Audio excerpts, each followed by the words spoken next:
Hello, everyone. Phil Turek here. Title of this episode is Good Government Zoo. Now, what am I referring to?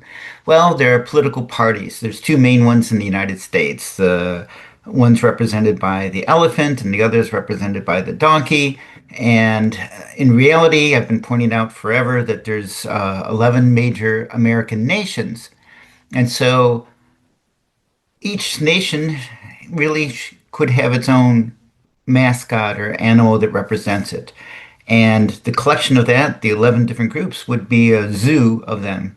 It's also a kind of a tribute to Robert Zubrin, who's been, influential in my thinking about a lot of things. So, Mr. Musk has just announced that he wants to create a new political party.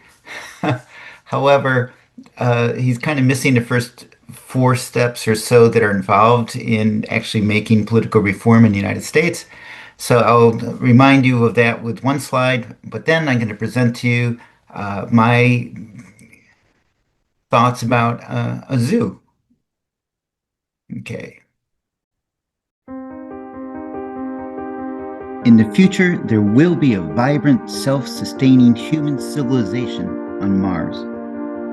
The high road to Mars is one built on a foundation of gracious professionalism, the bedrock ethos of the first robotics competition. The earthbound dreamers of today, who are working to open the high road to a future Martian civilization, are the ancestors of tomorrow's Martians. I'm Phil Turek, one such ancestral Martian. Look at what I'm trying to do by creating simulated Martian cultural ambassadors to act as positive social influencers to somewhat depolarize society here in the United States. Imagine how much even better it would be if the United States were to bring real Martian ambassadors here.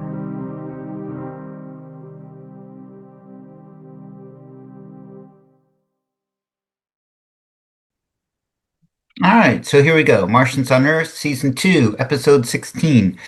Good Government Zoo. Slightly updated the background on my headshot thanks to my wife. Okay, here we go. As I just mentioned in the intro, Mr. Musk has announced a new political party. But as I've already shown in a previous episode, you can't just jump in there and change the trajectory of the nation. There's a whole series of steps that need to be done, beginning with a shift in values. So, are immigrants poisoning our blood, or are they our friends who can help bring prosperity to us? Okay. Redefinition of our moral mission. Well, fortunately, it's been established that we want to uphold the values in the Declaration and the original Constitution. Civic resonance. So that's where you start to have different groups of peoples no longer being individuals, but coming together cohesively, acting as a block for change. And then a national reassessment that starts to say, okay, so let's have a dialogue. What is it that we would like to see changed about the old republic? Is the idea that the Supreme Court, for example, is nine justices who are appointed for life, something that should be tweaked. Maybe every 2 years, a justice is reappointed. So each justice only serves an 18-year term. That's an example of a national dialogue and reassessment that goes on. Then the surge of political reform. Maybe that's where Mr. Musk's new America political party could get its legs. But that's not what I want to talk about today, right?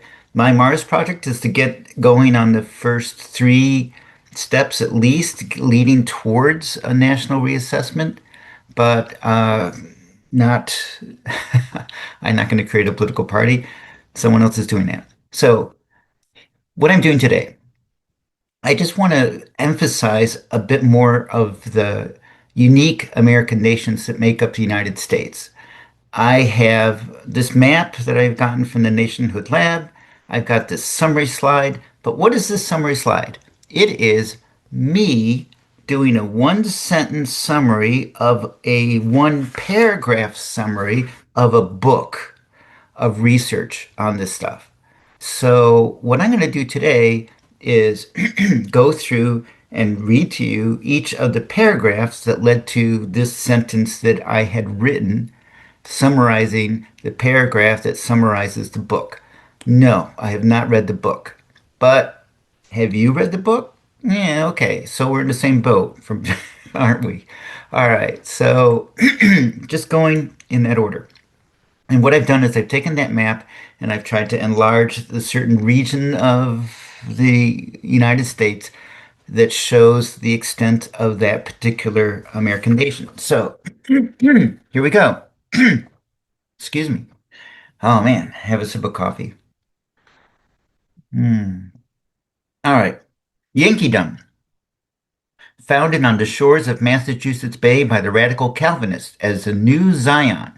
Yankeedom has, since the outset, put great emphasis on perfecting earthly civilization through social engineering, denial of self for the common good, and assimilation of outsiders.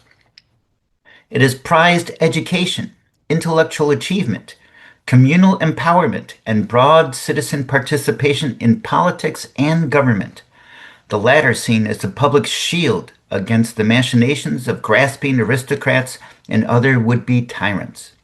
Since the early Puritans, it has been more comfortable with government regulation and public sector social projects than many of the other nations, who regard the Yankee utopian streak with trepidation. Okay, so there's the map, and I've those little lines there are counties, and I'm from one of those counties right there in Yankeedom. And here is just me tossing out there what would be the mascot that represents it. And I selected the North American beaver. Why? Because, oh, it comes from, let's say, one of the state animals from that region in general. That's where I'm drawing these things. So this one actually in particular was the state of New York official animal, the North American beaver. All right, next one. New Netherland. Established by the Dutch at a time when the Netherlands was the most sophisticated society in the Western world, New Netherland has always been a global commercial culture, materialistic, with a profound tolerance for ethnic and religious diversity and an unflinching commitment to the freedom of inquiry and conscience. Like 17th century Amsterdam, it emerged as a center of publishing, trade and finance, a magnet for immigrants, and a refuge for those persecuted by other regional cultures, from Sephardim in the 17th century to gays, feminists, and bohemians in the early 20th.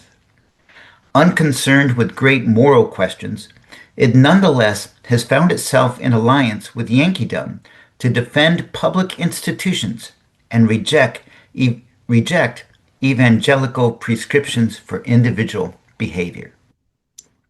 And you can see it's centered in the New York City area. Here is the New Netherland mascot for political discussions. Next, the Midlands.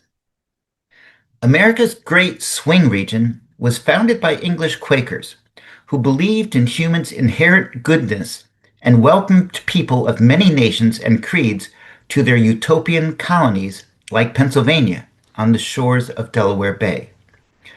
Pluralistic and organized around the middle class, the Midlands spawned the culture of Middle America and the Heartland, where ethnic and ideological purity have never been a priority. Government has been seen as an unwelcome intrusion, and political opinion has been moderate. An ethnic mosaic from the start, it had a German rather than British plurality at the time of the Revolution. It shares the Yankee belief that society should be organized to benefit ordinary people, though it rejects top down government intervention. The Missouri Mule. Next, Tidewater.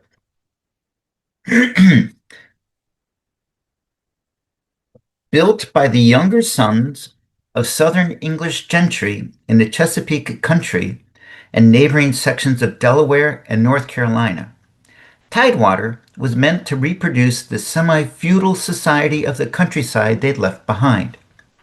Standing in for the peasantry were indentured servants and, later, slaves. Tidewater places a high value on respect for authority and tradition, and very little on equality or public participation in politics.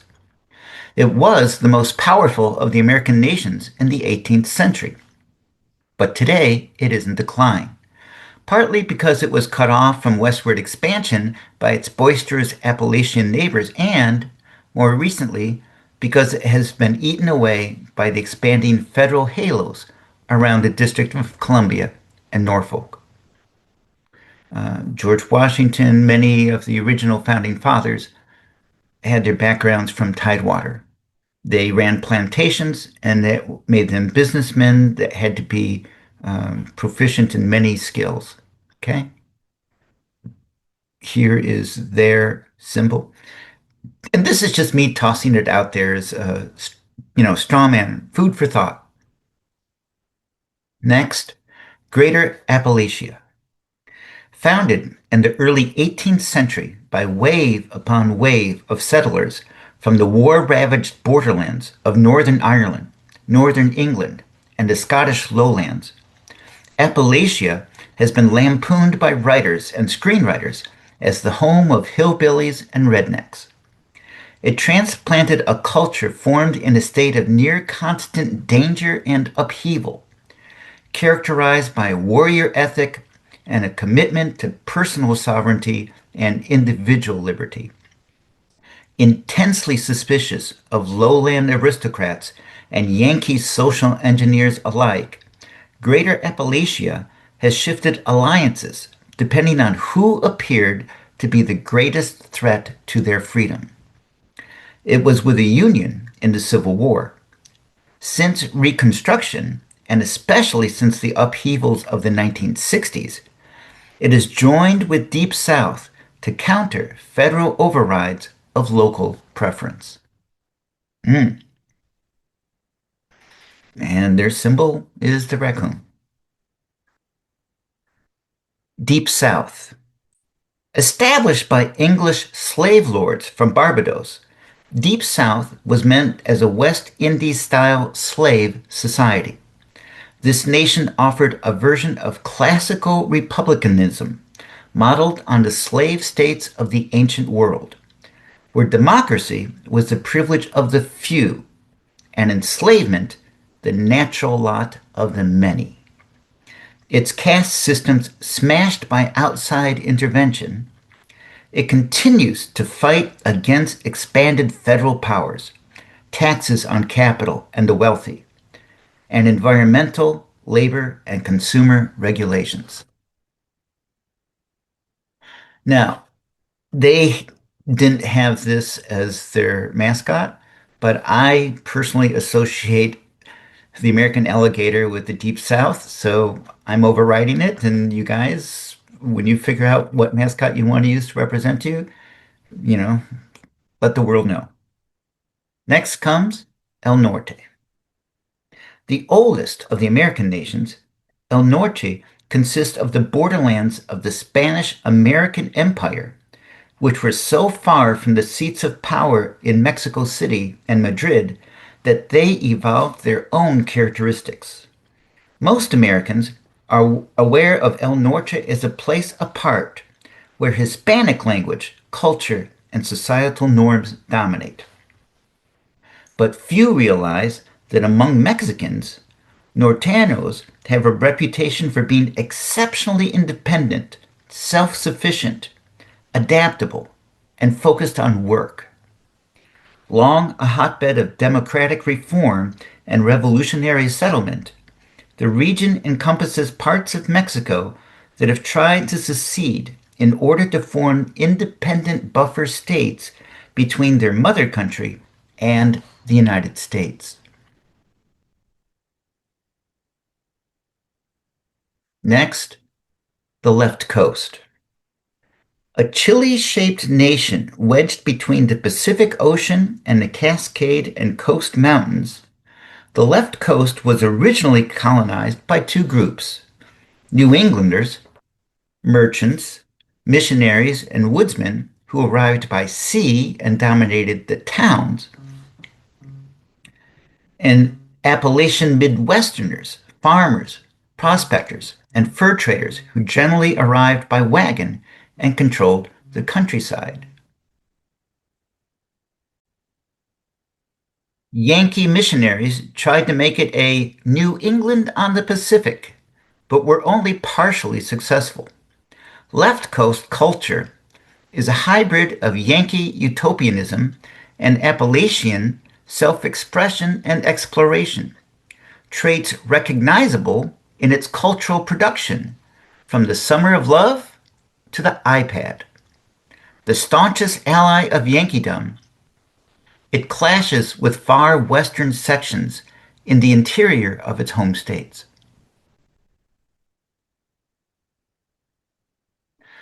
Turns out the California grizzly bear is extinct. The last one was observed 101 years ago now. So just the grizzly bear. California grizzly bears on the California state flag. Oh well, couldn't do it. Next, the Far West. The other second generation nation, the Far West occupies the one part of the continent shaped more by environmental factors than ethnographic ones. High, dry, and remote, the Far West stopped migrating Easterners in their tracks, and most of it could be made habitable only with the deployment of vast industrial resources, railroads, heavy mining equipment, ore smelters, dams, and irrigation systems. As a result, settlement was largely directed by corporations headquartered in distant New York, Boston, Chicago, or San Francisco, or by the federal government, which controlled much of the land.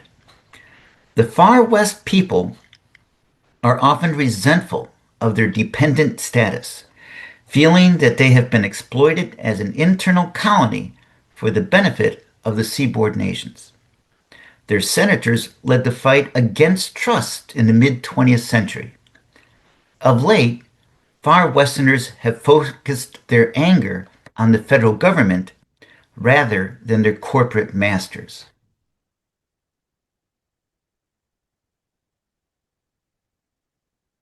New France. Occupying the New Orleans area and southeastern Canada, New France blends the folkways of ancient regimes' northern French peasantry with the traditions and values of the Aboriginal people they encountered in northeastern North America. After a long history of imperial oppression, its people have emerged as down-to-earth, egalitarian, and consensus-driven, among the most liberal on the continent, with unusually tolerant attitudes toward gays and people of all races, and a ready acceptance of government involvement in the economy. The new French influence is manifest in Canada, where multiculturalism and negotiated consensus are treasured. Had a couple choices on this one, went with the Canada links. First Nation. First Nation is populated by Native American groups that generally never gave up their land by treaty and have largely retained cultural practices and knowledge that allow them to survive in this hostile region on their own terms. The nation is now reclaiming its sovereignty, having won considerable autonomy in Alaska and Nunavut, and a self-governing nation-state in Greenland that stands on the threshold of full independence. Its territory is huge, far larger than the continental United States, but its population is less than 300,000, most of whom live in Canada. And I was thinking of the American bison to represent, the American Indians, but that's just not quite right. And besides, Kansas uses that. So I want to talk about the Canadian Inuit dog. This is what they have selected to represent themselves. And the story behind it is it's a excellent primitive dog breed that was used by the natives for a long time. But the government went and had a campaign to wipe this breed out of existence. It was destroyed down to one dog left. And now the recovery efforts, I think they're up to 300 at most of this breed of dog back in existence. But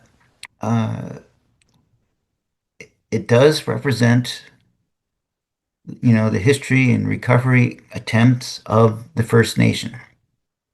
All right. So Mr. Musk wants to create a new political party.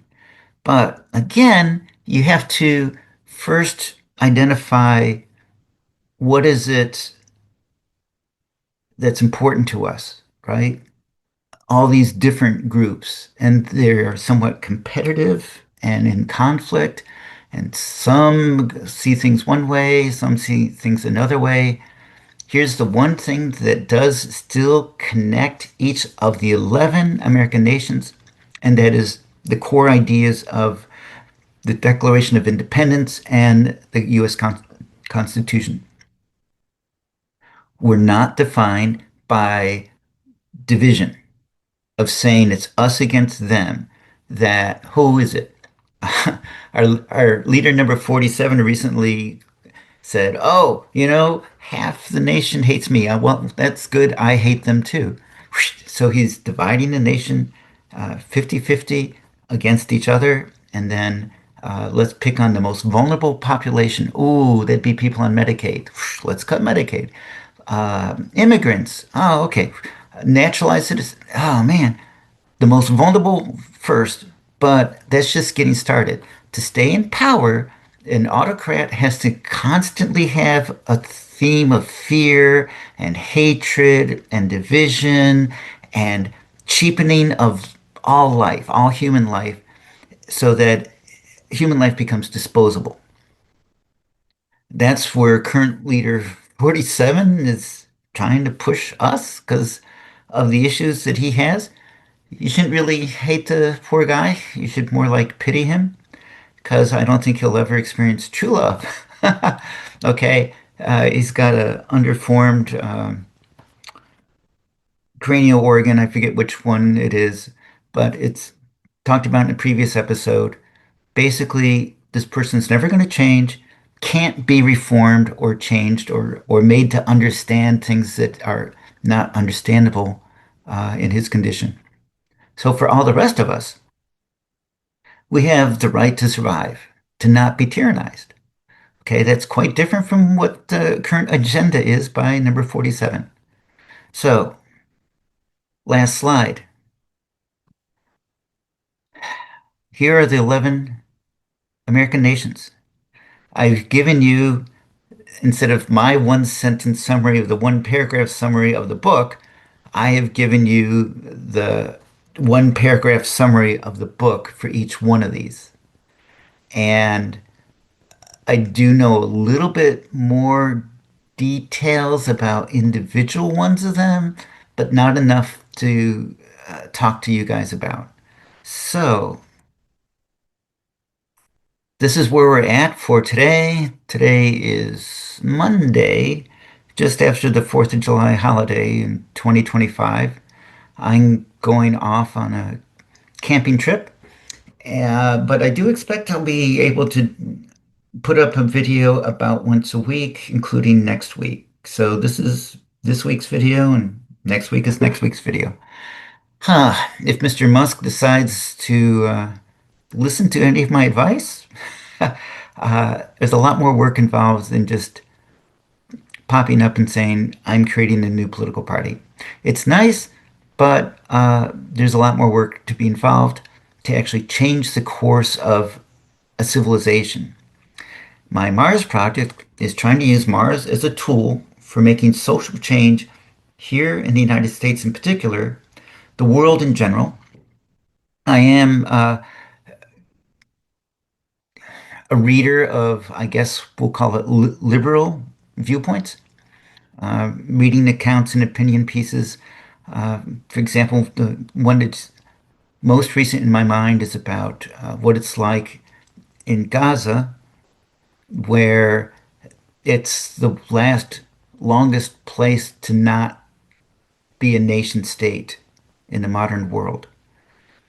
And the powerful get to bend the rule of law. And what does it mean? You know, and the weak are not really having a lot of influence on it. So it has to come back to our internal collective moral compass about what is right, what is wrong, how is the world going to be civilized going forward. Food for thought. All right.